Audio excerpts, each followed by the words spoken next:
Geordie was a clubman through and through.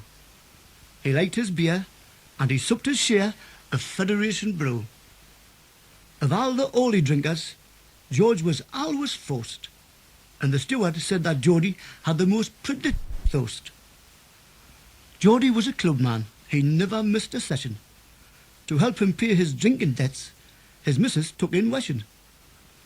On Mondays at the tournaments, he'd sup 12 pints a mare, and 6 more on the bus back yen, and never torn a hair.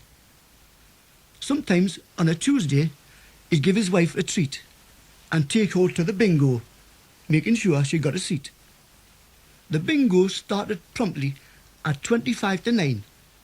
It was £12 if you shoot at hoose and £3 for a line. But George preferred a Wednesday. That night the bar was quiet. It gave him room to work upon his alcoholic diet. Now every Thursday evening they held a discotheque, attended by 1,000 kids with hair down past their neck. But Geordie didn't like it. He said they're our rowdy, and all that jumping up and down will turn the special cloudy. Friday was a sober night. George only drank 2 quarts. That was the night he took the floor as captain of the darts.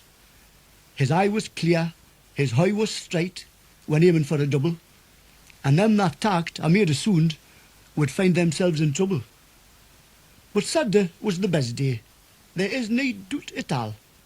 That was the day when Geordie drove his missus up the wall. He boozed non-stop without a break till Lowe's at 10:30, and then he took 12 bottoms yen and started off again. Geordie was a clubman. The club was Geordie's life, and when it came to Sunday night, he always took the wife.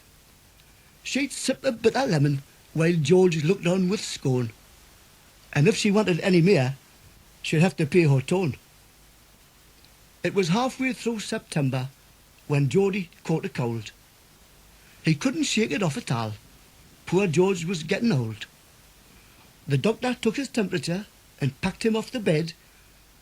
"Just stay there for a day or two, you'll be all right," he said. But Geordie couldn't rally, and he never eat a bite. He was slowly getting weaker, and he started losing weight. The autumn leaves were falling when poor George gave up the fight, and was called before the chairman of that grand club up height. That night the club was silent. The barmaid shed a tear. The dart team called their match off, and they hardly touched their beer.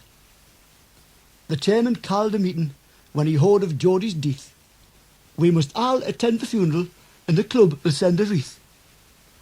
They buried George at Benton. That's just past Forest Hall. His tombstone's there for all to see, just by the churchyard wall. And written on that tombstone, in a hand that's clear and true, beneath the letters R.I.P., 3 more say C.I.U. 'Cause Geordie was a clubman till the end. And when he died that autumn day, all clubland lost a friend.